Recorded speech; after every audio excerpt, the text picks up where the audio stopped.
Salut à tous. Le scooter a bientôt 1500 km. Il est temps de donner mes premières impressions et aussi de me présenter un peu. Alors, je m'appelle Patrick et j'habite le sud de la Thaïlande. Allons à l'essentiel et je vous parle de mon expérience moto. J'ai commencé le 2 roues à l'adolescence. J'ai eu un 103 quitté, enfin plusieurs 103 quittés. J'ai aussi également eu un scooter dont je ne me rappelle plus la marque, avant de passer mon permis moto. Le permis moto, je l'ai passé en 95 et j'ai de suite acheté un 125, un Suzuki DR 125 pour être exact. Je ne l'ai pas gardé longtemps. C'était pas assez puissant pour moi et on a failli me la voler et avec l'assurance je me suis arrangé pour qu'il soit repris, que je prenne celui de l'assurance et je m'en suis assez bien sorti et j'ai tout de suite été sur un Yamaha XT 600. C'est vraiment une bécane que j'ai appréciée, que j'ai gardé quelques années. Et j'ai ensuite changé pour un Yamaha XJN Diversion. Vient ensuite mon aventure thaïlandaise. Je suis resté quelques années avant de m'installer. J'ai pas mal bougé, fait différents travaux. Je n'avais pas forcément besoin de deux roues. J'avoue aussi que le trafic de Bangkok était un peu chaotique à mon goût et c'était un peu impressionnant au départ. Après, je me suis lancé quand même parce que ça me manquait. Alors j'ai acheté un petit scooter, un 110 cm3, et ce qu'on voit à peu près partout, là, comme le Scoopy et ce genre de choses. C'est un Suzuki Let's, comme ça s'appelle.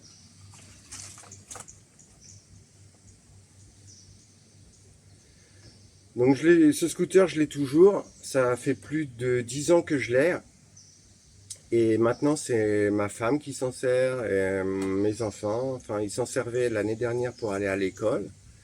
Et ma femme, maintenant, s'en sert pour aller faire des courses, pour se balader, aller voir ses copines, etc. Donc, un très bon scooter.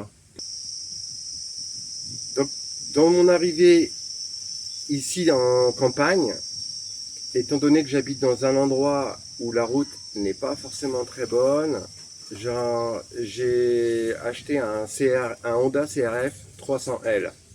C'était un peu un rêve, c'était une bécane que je désirais depuis pas mal de temps et puis je me suis décidé finalement à l'acheter ici parce que ça convenait bien au terrain et que je la trouvais vraiment super. Donc ouais, une très bonne bécane, un peu limitée au niveau de la vitesse, mais qui a bien fait son travail, que j'ai beaucoup pris de plaisir à utiliser. Cette année, j'ai décidé de changer parce que je ne fais pas vraiment une utilisation hors route. Je fais pas enfin je fais quelques petits chemins, mais pas tant que ça, et pas de motocross, ce genre de choses. Je me sers beaucoup plus sur la route. Et comme la selle n'est pas forcément très confortable, je me suis dit, on va prendre quelque chose d'un peu plus puissant et qui va convenir à un usage plutôt route et que je vais pouvoir utiliser avec un passager. Donc j'ai beaucoup hésité, j'étais un peu impatient et j'ai acheté un Tracer 900 GT1. Très bonne bécane, super, très bonne accélération, assez confortable, un peu haute mais ça va, genre gérable, pas de problème. Seulement, ma femme a eu du mal à monter un peu dessus. C'est pas forcément ce qui correspondait à ce qu'on voulait et je l'ai donc revendu en fait, après quelques mois. Et donc me voilà aujourd'hui au guidon du Honda ADV 350. Avant d'aller plus loin, je ne vais pas dire exactement où j'habite et on va faire un petit jeu. C'est-à-dire que je vais donner quelques indices dans les vidéos qui vont suivre. Et la personne qui saura trouver la ville où j'habite gagne un cadeau surprise. D'accord? Allez.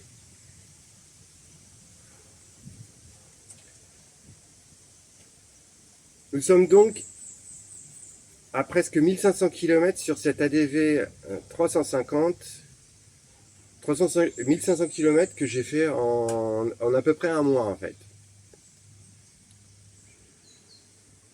Il y a eu 1000 km de rodage, d'utilisation très douce, comme je l'ai dit dans la vidéo précédente, et 500 km d'utilisation, disons, normale, pas excessive. J'ai pas non plus été au maximum de la vitesse de pointe, j'ai fait quelques bonnes accélérations, mais pas tout le temps. Enfin, évidemment, j'ai jamais fait ça avec mes motos, j'ai toujours attendu que la moto chauffe bien, pour pouvoir utiliser bien ses capacités. Il faut pas être trop fou, quoi, si on veut la garder longtemps. Donc, j'ai plutôt fait des petits trajets, aller faire des courses, des petites balades, mes activités habituelles comme aller au sauna, aller voir un ou deux copains, et j'ai fait un petit day trip de 300 km en une journée.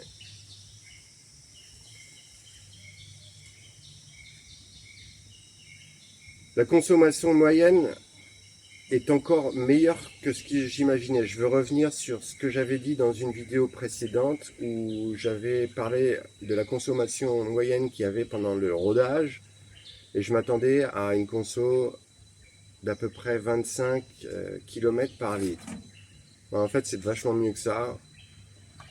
Quand je l'utilise bien, que je tire un peu plus dedans, je tourne autour des 28-29 km par litre. Mais en règle générale, ça se stabilise et quand le compteur va plus loin, je suis généralement toujours entre les 30 en fait.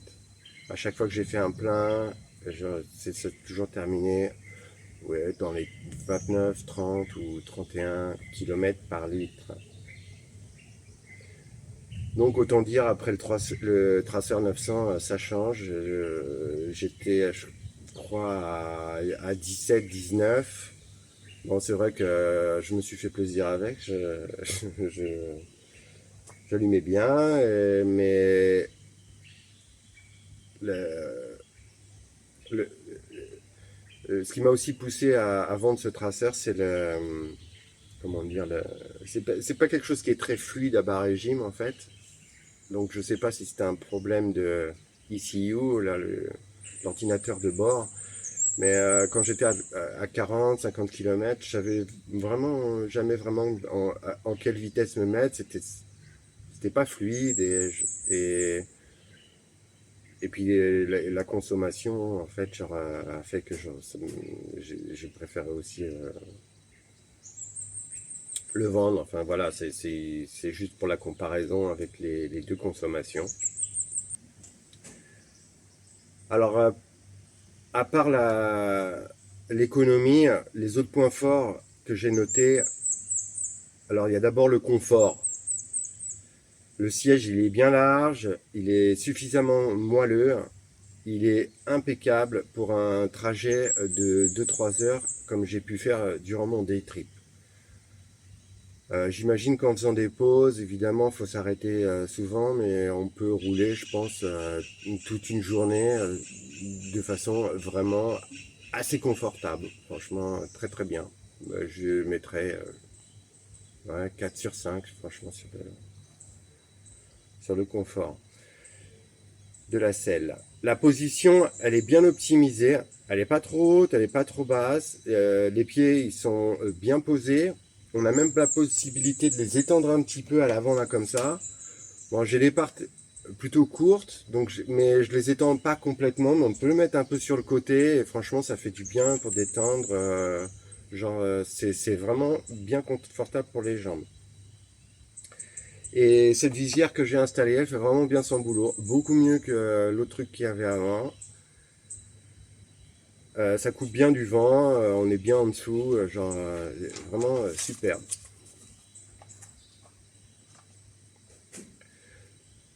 Et la grosse différence du confort, c'est surtout l'absence de vibration au niveau du guidon et la chaleur qu'il peut y avoir entre les jambes. Que ce soit le CRF ou les motos que j'avais avant, le Tracer, le Diversion ou le XT, au bout d'un moment, ça fait très très très chaud au niveau des cuisses. Le moteur il est devant et on le ressent vraiment. Il y a aussi le fait d'avoir le guidon qui tremble beaucoup. Et donc au bout d'une heure et demie, c'est pas vraiment très agréable. Donc le fait d'avoir ce régulateur de vitesse comme vous pouvez avoir sur la 300 sur le 900 GT, ça aide un peu, mais c'est pas non plus le confort que peut avoir le scooter qui a le moteur à l'arrière, donc on ressent aucune chaleur. Et au niveau du guidon, c'est le jour et la nuit, ça tremble pas du tout. Genre. Donc un autre point fort, c'est le stockage. J'en ai parlé avant. Voilà, il y a 48 litres sous la selle. Par rapport à une grosse moto, si on, évidemment, il y a la possibilité de mettre un top case, mais genre c'est pas joli et ça, il y a de la prise au vent et franchement là, cette selle elle est impeccable. En plus devant là, il y a un petit truc, un petit espace carré qui permet de mettre un petit sac à dos. C'est ce que je vais faire quand on va bouger à deux, que ce soit à Bangkok ou avec ma femme si on fait des petits week-ends. Donc on peut facilement, je peux mettre un sac j'imagine de 30 litres à l'avant, plus 48 litres en dessous de la selle. Donc il y a largement de la place pour partir un week-end, quelques jours, et puis pour mes trajets quotidiens, mettre mes gants, mon kawaii, ranger mes casques, aller faire des courses pour quelques jours. Franchement, le stockage, génial sur cette bécane. Alors, l'aération, les jambes sont vraiment bien aérées, c'est vraiment bien fait. J'ai vu sur pas mal d'avis d'autres youtubeurs qui justement se plaignaient de cette aération parce qu'ils habitaient dans des climats un peu plus froids comme il peut y avoir en Europe. Et ben ici, je trouve que c'est un point fort, quoi, parce que là, on ressent vraiment, son crâne vient de passer, c'est la fin de la saison sèche, il pleut pas, il fait 40 degrés des fois en milieu de journée, donc franchement quand on roule avec, ça fait vraiment vraiment du bien d'avoir ce petit air qui vient sur les jambes. Alors maintenant le comportement sur la route. Ben, franchement, il est très agile en ville, c'est assez facile de passer entre les voitures. Les freins sont bons.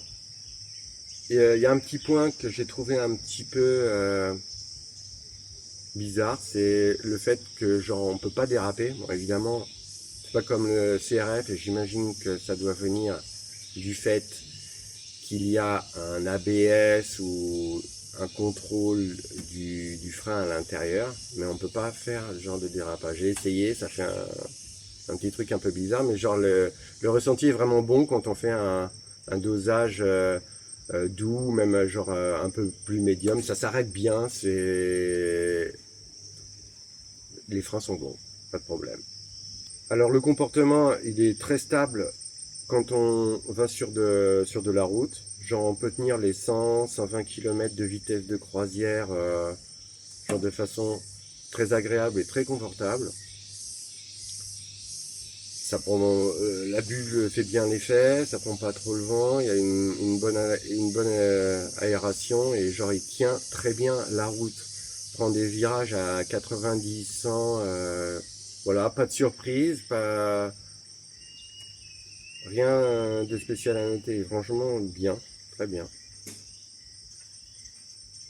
Je dirais que la suspension est un peu raide. Les routes sont un peu, des fois, ici, pas très bien finies. Quand il y a des ponts, il peut y avoir des décalages. Et ça fait sauter un peu la moto.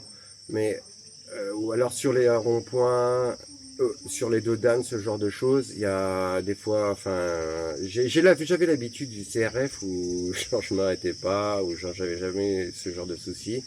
Ça faisait, ça fait quand même ouais, une petite différence. Les suspensions sont assez bonnes, hein, mais genre ça pourrait être un peu mieux et genre il n'y a pas vraiment de réglage en fait. Je pensais qu'il y avait plus de réglage, mais en fait là ça se règle que en hauteur. Mais il faut bien le travail quand même. Genre c'est quand même c'est bien. Je vous donnerais oui 3,5 sur 5, quelque chose comme ça. Les pneus, ils sont bien, ils tiennent bien. Genre, il y a eu un peu de pluie l'autre jour. Je revenais de faire des courses. Ben, pas de surprise, pas d'effet de glisse, rien. Genre, en temps normal, très bien. Sur les petits chemins, ça va. Pas, ils ont bien choisi les pneus, pas de problème.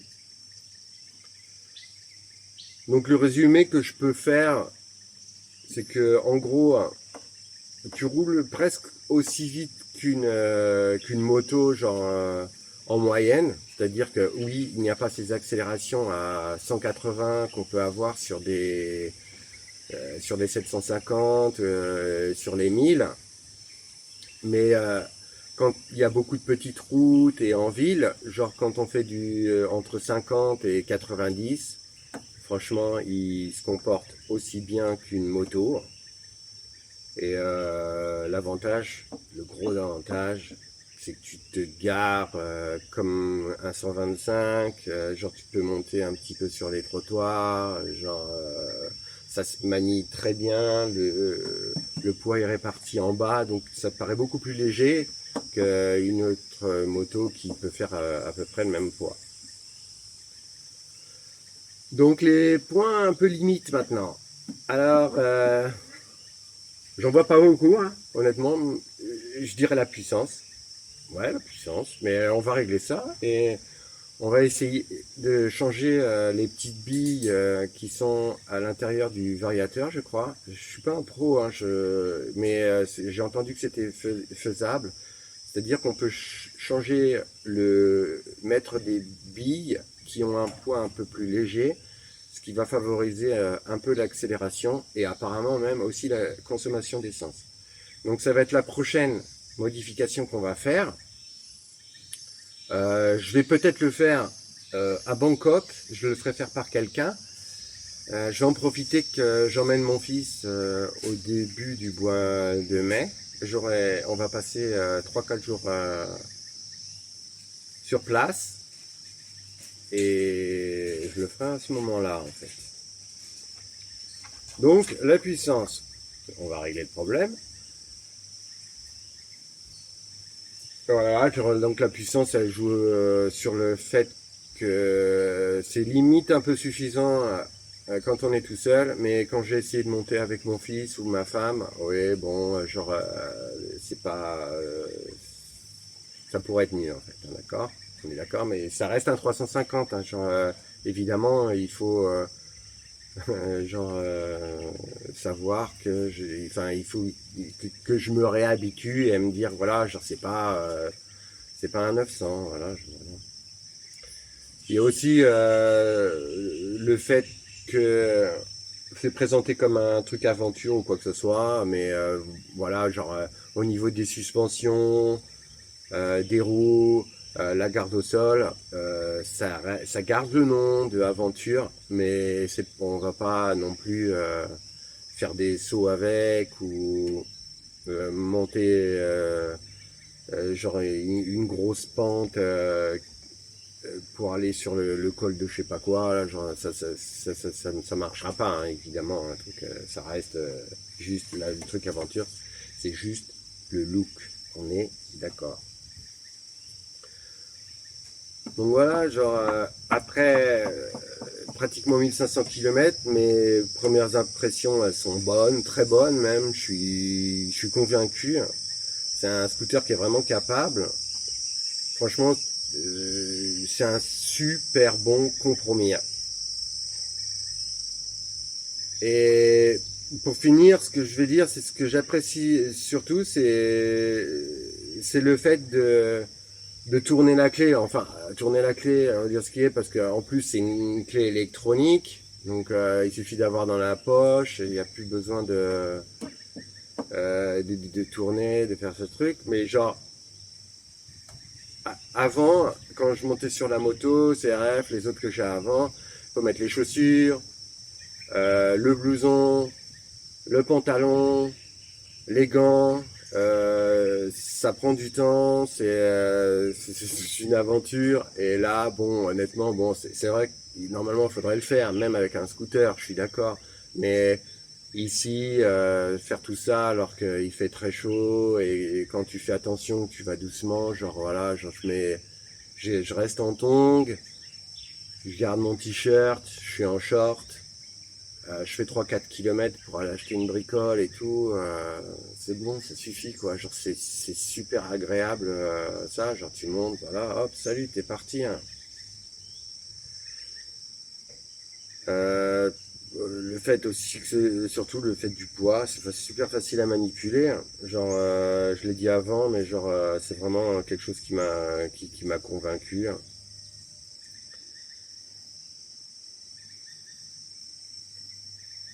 Donc voilà, genre ouais, ça fait presque aussi bien qu'une grosse moto, tout, et sans avoir besoin de l'équipement digne d'un moto GP, et encaisser la fatigue comme et le stress là comme une étape du Paris-Dakar. Donc en fait, avec ce scooter, on garde le côté aventure, touring, mais on y ajoute le confort. Franchement, ce scooter, il a tout pour plaire. Et ouais, c'est un achat que je recommande, je le recommande vivement. Quoi. Donc merci de m'avoir écouté, et puis bah, je vous dis à bientôt. Allez, salut les gars.